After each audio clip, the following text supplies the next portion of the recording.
It's October 16th here in Seoul, and I'm Kim Dami. We begin with these stories making the headlines at this hour, starting with the latest updates on the Israel-Hamas conflict. The death toll in Israel and Gaza continues to tick higher, having crossed 4,000 now. A UN base in southern Lebanon has also been hit by rocket fire. And concerns are mounting that the war could widen beyond Israel and Hamas, with the U.S. acknowledging the risk of Iran's involvement in the crisis. America's top diplomat Antony Blinken will return to Jerusalem for a second round of talks in 5 days with Israeli Prime Minister Benjamin Netanyahu on Monday. Here in South Korea, Gwanghwamun, the main gate of Gyeongbokgung Palace, has been fully restored to the original Joseon dynasty design and how it looked some 100 years ago. The death toll from the armed conflict between Israel and Hamas has surpassed 4,000, as Israeli Prime Minister Benjamin Netanyahu vowed to destroy Hamas. And the threat comes as residents of Gaza were given a 3-hour time frame on Sunday to leave and move south. Lee Seung-jae reports. The death toll from the armed conflict between Israel and Hamas has surpassed 4,000 as of Sunday. The Palestinian side said the death toll from Israeli bombardment of Gaza reached at least 2,670, while Israel says more than 1,400 Israelis had been killed since fighting began over a week ago. In total, over 13,000 people on both sides have also been injured, including 9,600 in Gaza. Meanwhile, the UN peacekeeping mission in Lebanon said Sunday that its headquarters was struck by a rocket amid exchanges of fire on the border with Israel. According to the United Nations interim forces in Lebanon, a rocket shell landed on its site in southern Lebanon, and they are working to identify where it originated. No casualties were reported. Meanwhile, hundreds of thousands of Gaza residents fled their homes in northern Gaza as the Israeli military opened a 3-hour window from 10 a.m. to 1 p.m. on Sunday, in which they said they would not conduct military operations. Israel said it would continue to allow Palestinians to flee Gaza to relocate southward. As Israel's expanded emergency cabinet met for the first time on Sunday, Prime Minister Benjamin Netanyahu vowed that Israel is gearing up to demolish Hamas in Gaza. The ministers started off with a moment of silence for the over 1,000 Israelis killed in the recent escalations. Netanyahu said the force of unity sends a clear message to the nation, the enemy, and the world. Lee Seung-jae, Arirang News.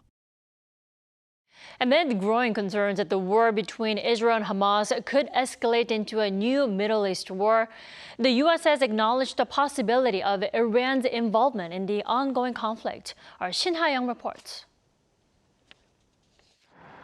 Ahead of an expected ground operation in the coming days, Iran has warned Israel against regional escalation and signaled its readiness to intervene, citing the occurrence of war crimes in the current conflict. If the organized war crimes of the fake regime of Israel are not immediately stopped, anything is possible. The U.S. has also mentioned the possibility of regional escalation. In an interview with CBS News on Sunday, National Security Advisor Jake Sullivan expressed concern about the potential opening of a second front in the north, as well as Iran becoming involved. We are concerned. We see a real risk of escalation on the northern border, and we will continue to monitor the situation closely on that northern border. On Saturday, U.S. President Joe Biden held successive conversations with authorities in both Israel and Palestine. After a conversation with Israeli Prime Minister Benjamin Netanyahu, Biden reiterated unwavering support for Israel in a social media post. He also emphasized the U.S. commitment to humanitarian efforts for civilian protection and military support. President Biden also engaged with the head of the Palestinian Authority, Mahmoud Abbas, offering support for urgently needed humanitarian assistance for the Palestinian people, especially in Gaza. On Sunday, Netanyahu invited Biden to Israel on a solidarity visit. Meanwhile, the Pentagon has ordered a second aircraft carrier strike group to the eastern Mediterranean near Israel to deter Iran or the Lebanese militant group Hezbollah from joining the Israel-Hamas conflict. The U.S.'s Gerald R. Ford carrier strike group arrived in the region last week. Shin Ha-young, Arirang News. And the eyes of the world are watching as Israel prepares to begin a ground offensive in the Gaza Strip to chase down Hamas militants. And the countries have responded with both pledges of support for Israel as well as words of warning. For more, we have Professor Joel Atkinson with us this morning. Good to have you with us. Yeah, thank you. It's nice to be here. The United States has pledged unconditional support and aid for Israel. Now, where is this support from the U.S. Coming from? I mean, will these efforts actually help ease tensions in the Gaza? Yes, well, the close relationship between the U.S. and Israel was forged during the Cold War. Israel served as an important ally against the Soviet Union and its friends and allies in the Middle East. And these strong ties also stem from support not only among Jewish Americans, but also some Christian churches and so on. And additionally, I think Israel's status as a democracy and an open society, sharing many values with the U.S., certainly plays a significant role. So whether U.S. support will ease tensions depends on what you think is driving those tensions. Some argue that the U.S. not condemning and restraining Israel's response to the attack from Hamas will only exacerbate tensions. Others believe that the only path to peace now is the complete destruction of Hamas. However you see it clearly, though, the U.S. support plays a crucial role in limiting Iran's involvement and preventing the escalation of a broader regional conflict, which would obviously be a disaster for everyone. At the same time, Washington wants to shape Israel's response, restrain it to some degree so it doesn't endanger the ongoing Arab-Israeli rapprochement. Right. It looks like aid and funding from Washington will continue to flow in for Israel for now. Then what about countries in the EU bloc? What countries will be just as involved? I mean, what stances are they taking? Well, in comparison to the US, Europe has historically generally been somewhat more critical of Israeli policies and its use of force. This time around, there seems to be something of a shift. I think primarily due to the shocking brutality and scale of Hamas's attack, and perhaps also following Putin's invasion of Ukraine, there is now a greater European recognition that this issue is connected to broader geopolitical issues. As the Israeli bombing of Gaza continues and ground operations commence, we're likely to see the initial support for Israel from some European leaders come under increasing pressure. Another issue, of course, is European leaders and politicians will have to manage the rise in anti-Semitism and anti-Israel rallies being held in European cities, as well as increases in anti-Muslim and anti-immigrant sentiment. Right, and it's not just the EU bloc. Asian countries are also closely following this situation. The leaders of China and Russia are also meeting in person this week, and they are expected to discuss this topic. Now, what will the two leaders discuss regarding this war then? Yes, that's right. Putin has aimed to maintain productive ties with Israel to prevent it working against Russian interests in the Middle East and cooperating with Ukraine, of course. China's also sought a good relationship with Israel, viewing it as a source of technology, particularly in the military sector, making it a potential weak link in the US's technology controls. However, both countries seem to view this crisis as an opportunity to really bolster their positions against the US and are willing to risk alienating Israel in the process. They both emphasize that the blame lies with the US, highlighting what they call Western hypocrisy. They have refrained from condemning Hamas and instead emphasized that Israel is the most responsible, calling for the offensive to cease to protect Palestinian civilians. Additionally, there's been a rise in anti-Israel and anti-Semitic content in their media spaces, often with some government endorsement.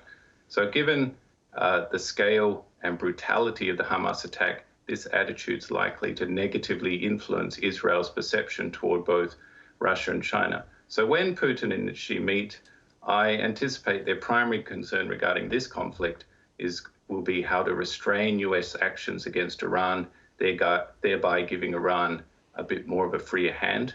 Whether or not the leaders themselves state it jointly in public, I think both Beijing and Moscow will continue calling for a halt to Israel's offensive while underscoring what they describe as Western hypocrisy and really try to present themselves as responsible actors seeking to bring peace to the region and indeed the world as a whole. Right, it looks like Moscow and Beijing do both have mutual interest keeping the U.S. in check on this occasion. Now, we are over a week into this conflict. Professor Atkinson, will it be prolonged like the Ukraine crisis? Well, on one hand, the violence in Israel and Palestine has persisted for decades with no apparent resolution in sight, making it a much more prolonged conflict than Ukraine. On the other hand, the acute phase of this conflict is likely to conclude more swiftly than in Ukraine. So what we've seen in Ukraine is that neither Ukraine nor Russia have managed to eliminate the other from the battlefield or been able to compel the other to the negotiating table. But Israel's armed forces should be capable of defeating Hamas relatively quickly. However, this is likely to be followed by an extended occupation of Gaza, which will endure for a more extended period. Iran has recently issued a warning that it will intervene if Israel does not cease its operation. The United States has already deployed 2 aircraft carrier battle groups to the region as a deterrent. So if Iran directly engages, it could result in a war involving Israel and the United States. And even if Iran intervenes through its proxy, Hezbollah in Lebanon, there would be a substantial risk of the conflict spreading to Syria and Iran, bringing in direct U.S. involvement. Then what would be the worst case scenario in this new war? And what needs to be done to iron out these tensions? Well, the absolute worst case scenario would be if Russia and China intervened in support of Iran, leading to World War III. No one wants that, so it remains highly unlikely. However, even a very small probability is concerning, given how catastrophic that would be. Yet it doesn't have to escalate to that level for things to be very bad. An Iran war would be devastating for both the Iranian and Israeli people. And even if the conflict remains confined to Israel and Hamas, you'll have significant adverse effects with ongoing attacks on Israel and a substantial loss of Palestinian civilian lives. So the best way to iron out tensions, again, depends on how you identify the root problem. If the issue is seen as Israel, then the solution is applying pressure for a ceasefire and pushing Israel to negotiate with Hamas to facilitate economic links between Gaza, Israel, and Egypt, improving living conditions among Palestinians. If you perceive Hamas as the problem, then it must be removed, even if it results in a significant civilian loss of life in Gaza. Some also believe that a lasting reduction in tensions will only be possible when Iran's power and influence are diminished. I think the bottom line is that Israel is going to keep going until Hamas is wiped out, and we're going to see heightened tensions and conflict in the Middle East for some time yet. This is going to affect, obviously, other parts of the world, including East Asia and Korea. In particular, Korea will find that it really sucks in much of the US's and the world's diplomatic attention, meaning there's less attention for South Korea's priorities. And it will put Korea in a tricky situation where it needs to choose sides or risk alienating both. All right. Hopefully the war doesn't fall into that worst case scenario. Thank you, Professor Atkinson, so much for your insight this morning. You have a great start to the week. Thank you. Yeah, it's my pleasure. And over the weekend, Japan's foreign minister thanked her South Korean counterparts for helping dozens of Japanese nationals leave Israel last week. According to Seoul's foreign ministry, Japan's top diplomat Yoko Kamiwaka made the remark in a call with Foreign Minister Park Jin after a South Korean military aircraft carrying 163 South Koreans also carried 51 Japanese and 6 Singaporeans from Israel on Saturday. During the phone talks, the two sides agreed to cooperate closely for the safety of their citizens around the world. Seoul dispatched a KC-330 tanker transport aircraft to the Middle East on Friday, and a Korean air flight carried back 192 people from Israel last Wednesday.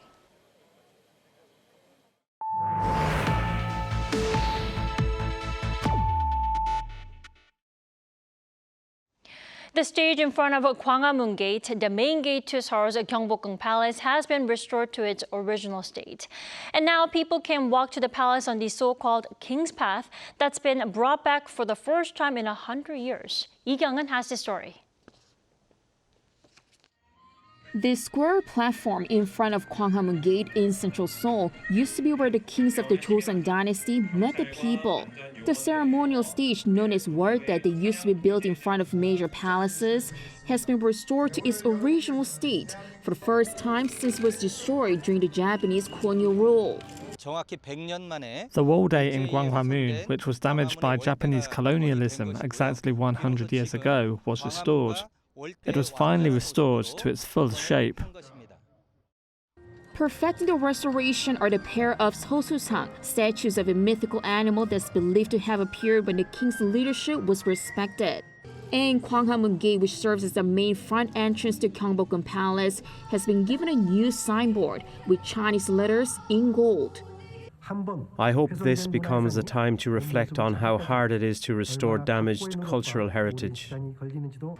Thousands of people gathered at the site to celebrate the restoration of the historical site. The Culture Ministry hopes that will once connect the king and the people to serve as a bridge for the country and foreign visitors. More restoration of the site is expected to follow until 2025. Youngin, Arirang News. The time for robots to patrol our streets for the safety of humans is here. Over in Sejong City, there is a robot that walks autonomously while monitoring and detecting situations of danger or fire. Our Ian-jin tells us more. This four-legged robot approaches with its headlight on. It discovers a man collapsed on the ground and sends live video footage to a nearby device.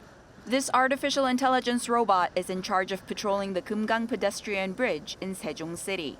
It can climb stairs, avoid obstacles in its way, and even find a charging station on its own.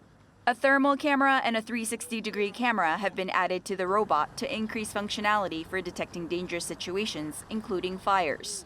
The goal is to build a system where these AI robots send live surveillance footage to the Urban Integrated Information Center from where the city's CCTV network is controlled so that firefighters and police can respond quickly to any situation. Existing robots were focused on mobility and autonomous walking, but we've added a function that uses AI data to detect abnormal behaviors like people collapsing and report incidents to the Urban Integrated Information Center.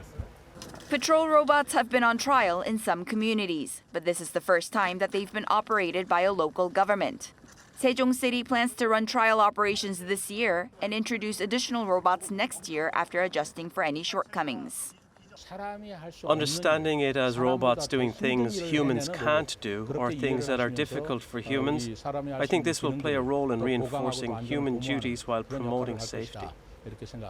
A world where artificial intelligence robots patrol for the safety of humans is no longer an image of the future, but a reality right now. Ian-jin, Arirang News. Moving on to climate change, there is a hole that's appeared in Arctic sea ice that's set to have a big impact on the upcoming winter season here in South Korea. Our Jung-Won-ju has more on this polar polynya. This graphic shows the thickness of Arctic sea ice over 2 months from June. The closer the color is to blue, it means the ice is thinner. The graphic shows that the color is gradually darkening and spreading toward the center of the Arctic Ocean. This phenomenon of ice thinning to less than 1 meter thick and forming holes is called polar polynya. Polynyas, which occur in the Arctic during the summer, typically occur in coastal areas connected to land. It's unusual for an ice hole to be created in the middle of the sea like this, and its size is at least 10 times the size of existing polynyas. It's believed that these polynya were formed by the inflow of relatively warm seawater, while sea ice was thinning due to global warming. The concern is that once a polynya forms, it can lead to the emergence of even larger holes in the Arctic Ocean. Since polynyas supply a substantial amount of heat to the atmosphere, if they persist for an extended period, they can affect abnormal weather patterns. As the Arctic temperature rises, the jet stream weakens, which can cause very cold Arctic air to flow into mid-latitude regions, including South Korea. This will expose those regions to frigid Arctic air, and they may experience temporary cold spells. Furthermore, polynyas can impact the Arctic Ocean's ecosystem by exposing more of the sea surface. The research team emphasized the need for continuous monitoring and preparation for not only South Korean waters, but also all oceans around the globe, as polynyas could lead to a reduction in Arctic sea ice if they persist. Jung-Won-ju, Arirang News.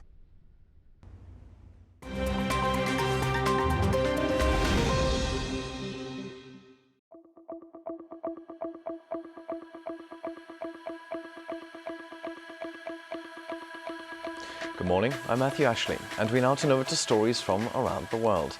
We begin in Afghanistan, which has been hit by a third earthquake in the space of a week. Save the Children says that at least 4 people were killed in Sunday's quake and around 150 were injured. According to the U.S. Geological Survey, the 6.3 magnitude earthquake struck near the city of Herat at a depth of 8 kilometers. Medicines Sans Frontiers says the number of deaths is unlikely to climb as people are on high alert and are sleeping outdoors. It comes after an initial earthquake the previous weekend, which the Taliban said killed more than 2,000 people, most of whom were women and children. It also flattened some villages and destroyed several homes. A second earthquake days later in the same region triggered landslides that also destroyed dozens of homes. Now, Poland's right-wing populist Law and Justice Party looks set to lose its majority in parliament following national elections over the weekend. Exit polls predict the party will win 36.8% of the vote, but that it won't have enough coalition support to remain in power. Instead, the centrist opposition Civic Coalition Party, with 31.6%, is more likely to form a successful political alliance with smaller parties.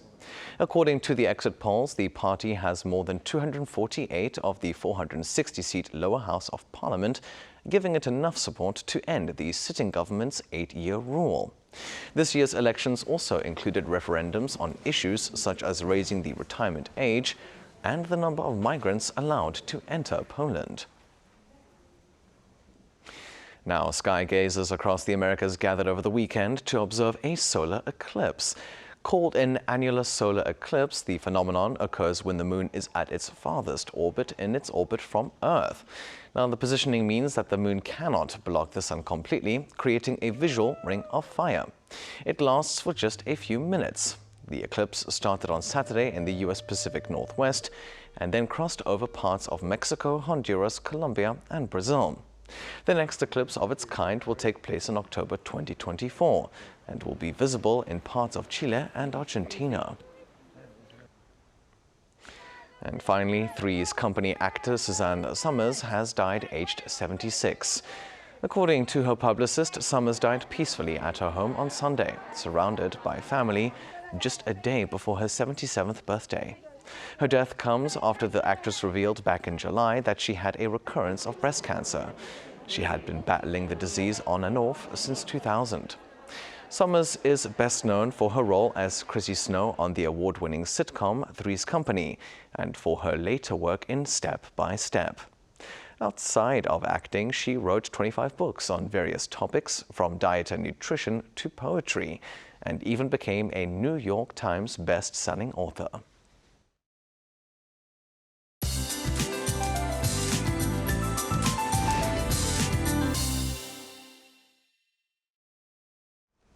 Good morning. Some of you might have wished you had to dress a bit warmer when you stepped out this morning. There has been a noticeable dip in temperatures over the weekend in central parts of the country. And a chilly wind is dragging down feels-like temperatures down even further. Afternoon highs will also be a couple of degrees lower than yesterday, and we'll need to brace for an even chillier start tomorrow. Perhaps a light winter jacket will be needed. Sunny skies to dominate across Korea, except in the East Coast regions, with 5 to 10 millimeters of rainfall expected. Highs are breezier than Sunday in most places. Seoul, Daejeon, and Chuncheon will see a high of just 19 degrees Celsius this afternoon, Daegu at 21. But as long as you dress well for the weather, it's a good day to spend some time outside today. There will be rain at the end of this week, and look what that rain will bring to the country this weekend. Seoul is forecast to wake up to a low of 4 degrees Celsius, but the weekend's autumn cold snap will be short-lived. That's Korea for you, and here's a look at the international weather conditions.